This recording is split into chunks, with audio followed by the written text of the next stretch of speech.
Hi everyone. So in this lecture we'll discuss about the basic SQL queries.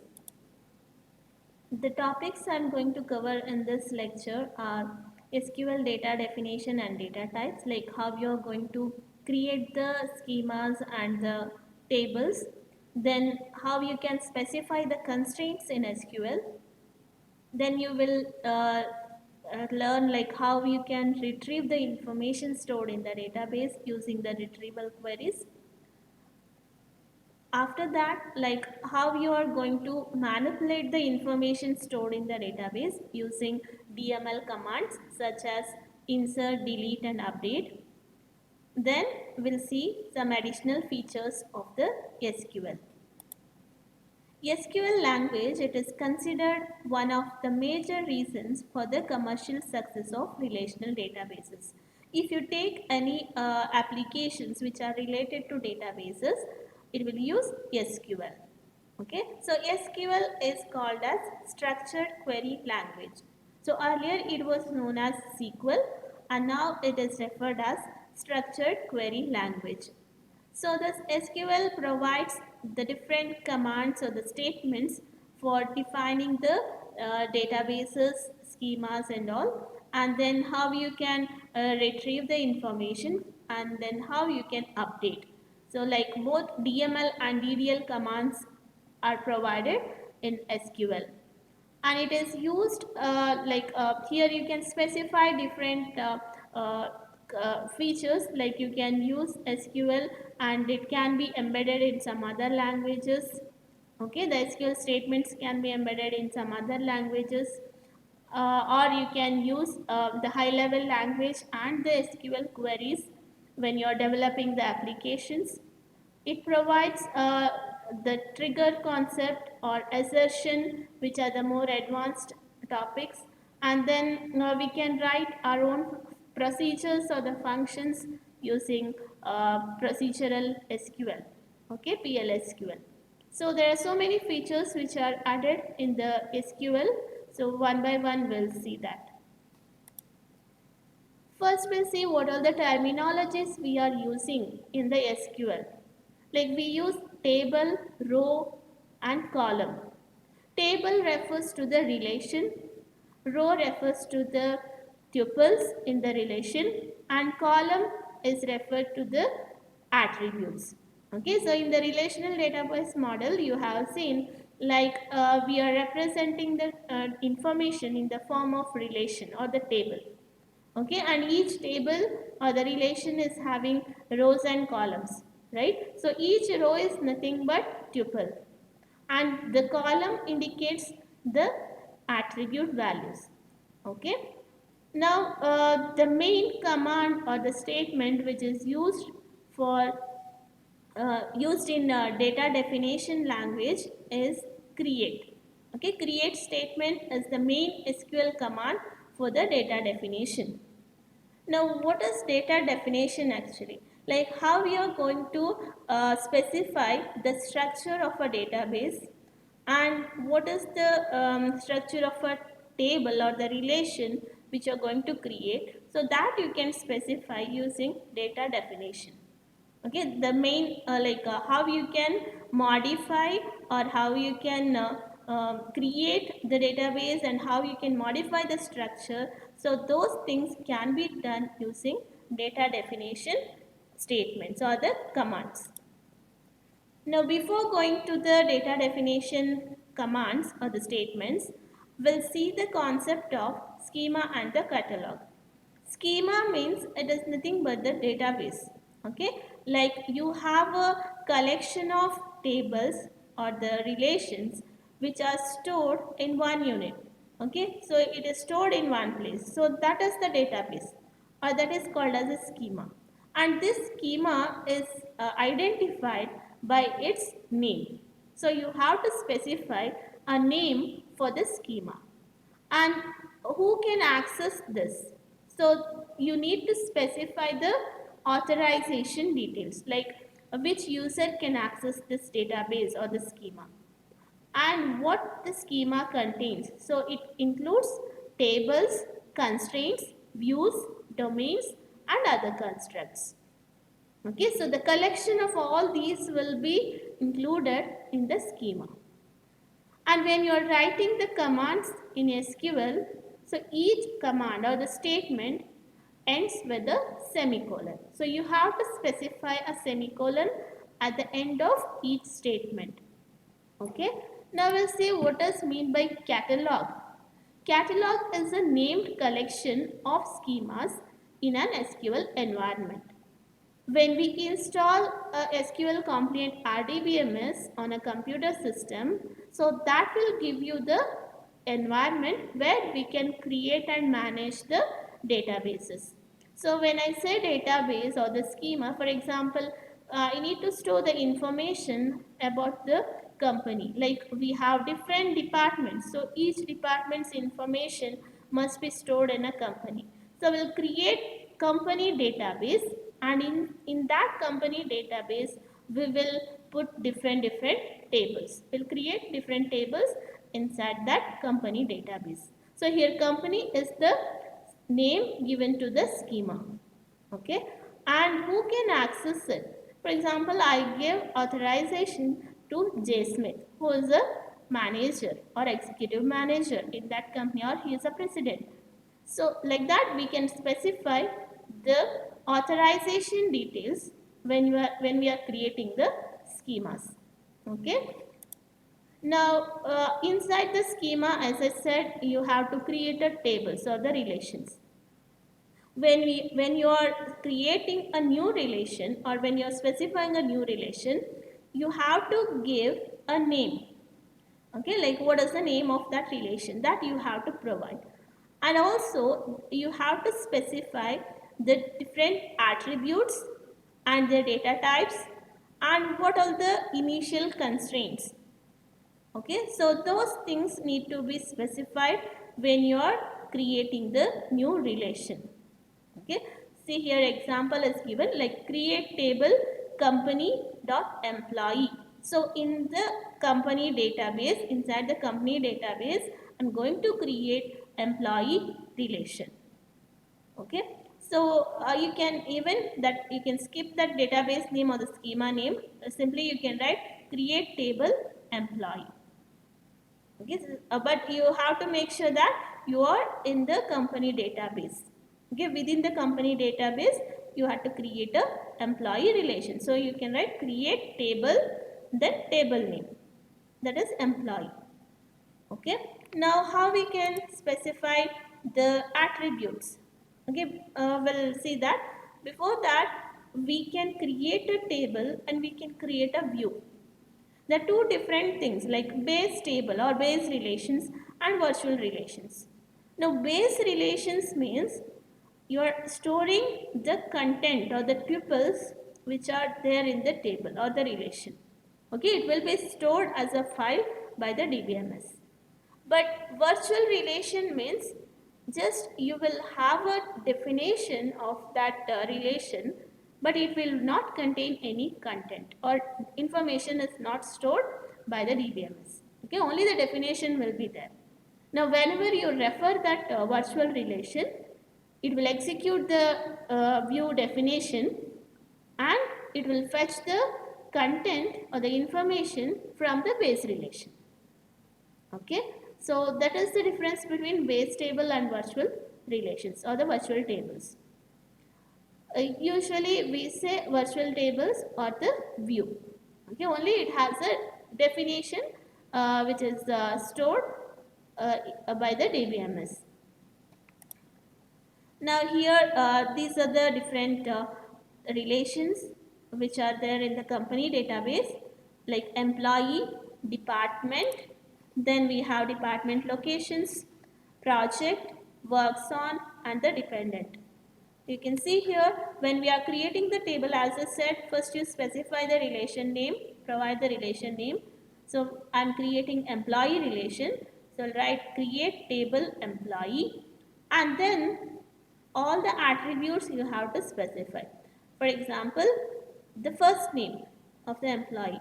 So F name, what is the data type? So I'm using varchar, then initial, MINIT, MINIT, character type, last name, SSN, birth date, address, and so on.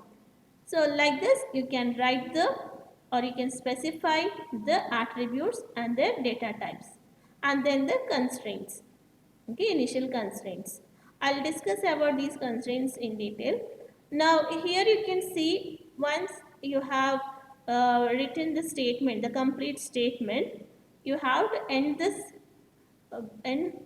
by using semicolon. Okay, so this indicates it is the end of the statement. Okay, whenever it encounters the semicolon, it will execute the statement. Now we'll see in detail like how we are going to create the table.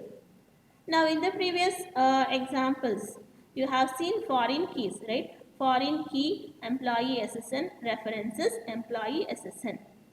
Now the problem here is, if I go to this, the first one, table employee, I'm writing foreign key, super SSN, references, employee SSN. Here it is a self-referencing, right?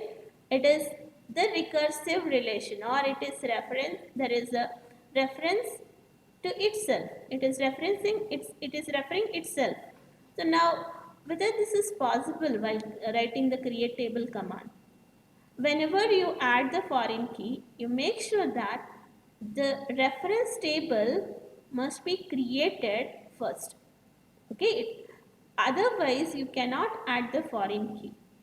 Here this statement will give you an error saying that employee table is not yet been created.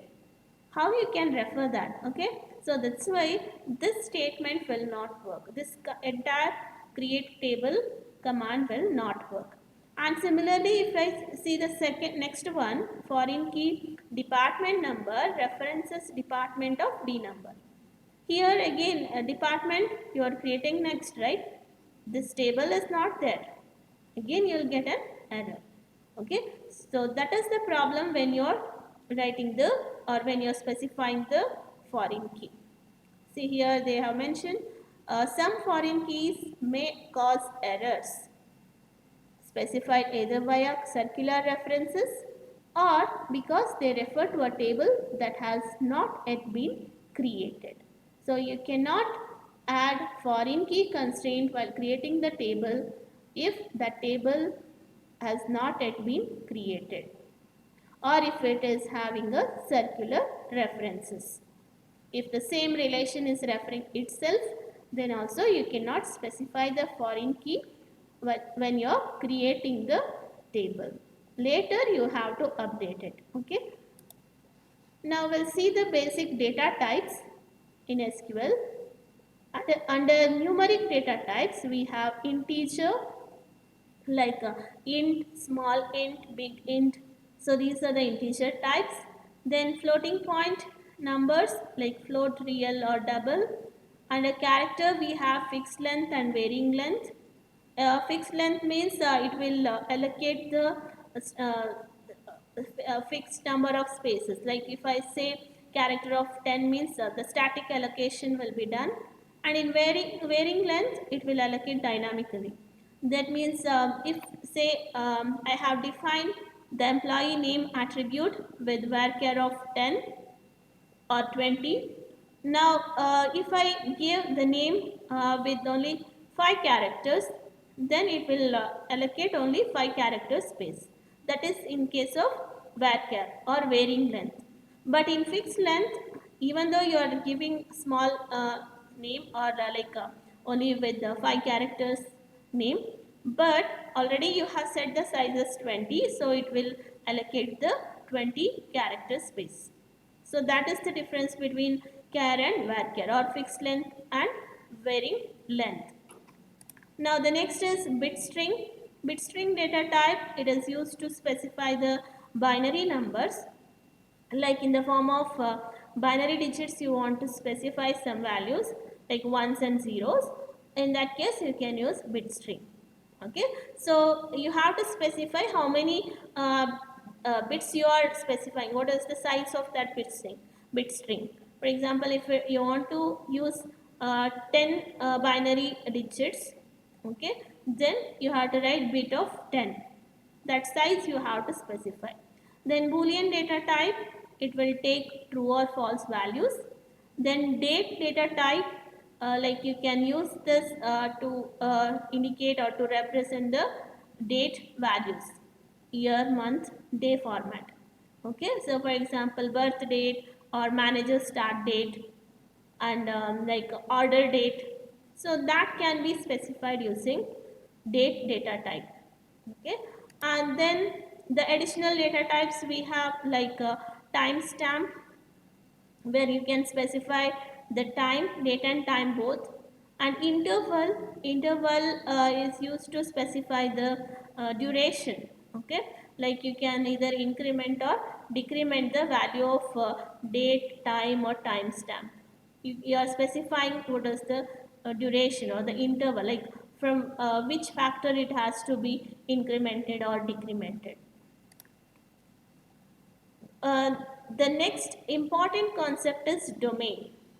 So here, suppose you want to define your own data type, then you can go for creating the domain.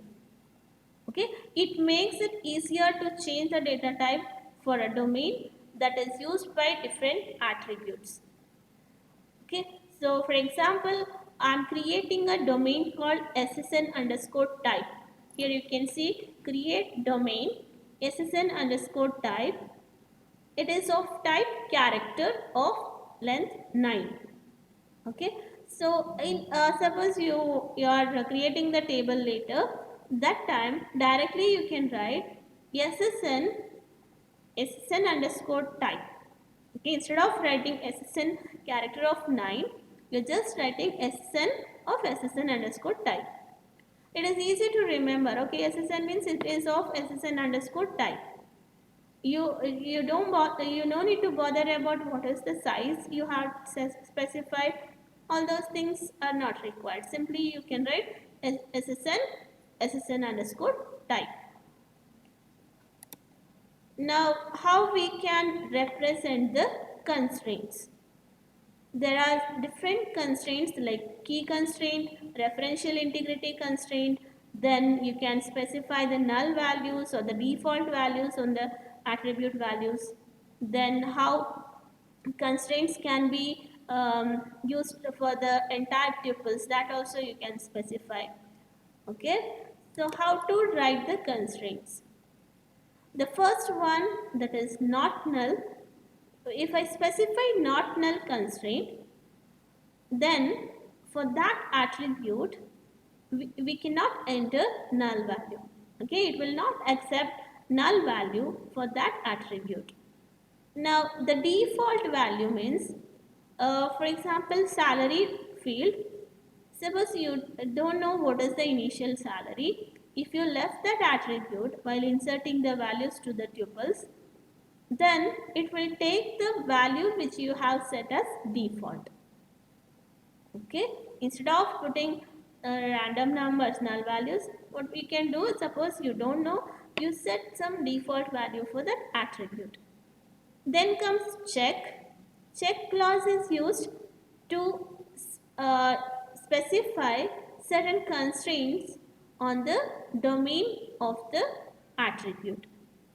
Okay, here you can see the example. D number, it is of integer type and not null, that means it cannot have null value, and we are telling D number must be between 1 and 20. I cannot put 0 for D number, or I cannot put 21 for the D number. It should be within 1 to 20. Okay, so like that we can specify some constraints on the domains.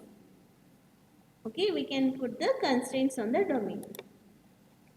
Now here you can see how we can set the default value. For example, D number integer type, and it is having not null constraint, and default value is 1. If I don't give any department number, then it will take department number as 1. Okay, so that is the meaning of this default. And primary key, how we can specify primary key? So you can give name to the constraint like constraint mpk and primary key of SSN. So this will add the primary key constraint. Similarly, the foreign key constraint. We can add the foreign key constraint using foreign key and which attribute you want to make as a foreign key references the table, which is the referenced table. Here it is referring employee table, so write employee of SSN. Now on delete set null. Okay, on delete set null. So it will set null value. When it will set null value, suppose you you do any changes in the reference table, so automatically it will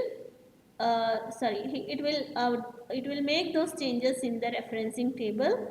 And on delete set null, if you write, suppose you delete the values in the reference table, tuples in the reference table, then automatically it will delete the corresponding tuples in the referencing table.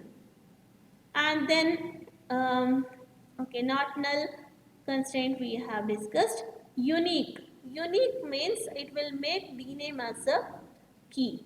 Okay, another key, like it may be considered as a secondary key because it will have a unique value for each tuple. So that's why we are making this as a unique. Okay. Now primary key can be specified along with the attribute definition. For example, D number, I'm specifying the integer type, and immediately after writing the data type you can write primary key. Similarly for unique, you can write dname varchar of 15 and unique. So it will add the unique constraint. Then comes the problems with the foreign key. Like default operation is reject update on violation. Suppose if it is violating the foreign referential integrity constraint, then you just reject that command or reject that updation. The other way to handle this referential integrity constraint, like how it can be done is, you can use the different options like set null, cascade, set default. Like whenever there is a violation in the foreign key constraint, then what action it has to take. If I write set null, as I said, if in the reference relation, if I delete any of the tuple and that value is referred by some other table, the corresponding tuples will be set with null value. The attributes for the foreign key will be set as null value. Then cascade means automatically it will update or in the referencing table. Set default, you are just putting the default value for the foreign key.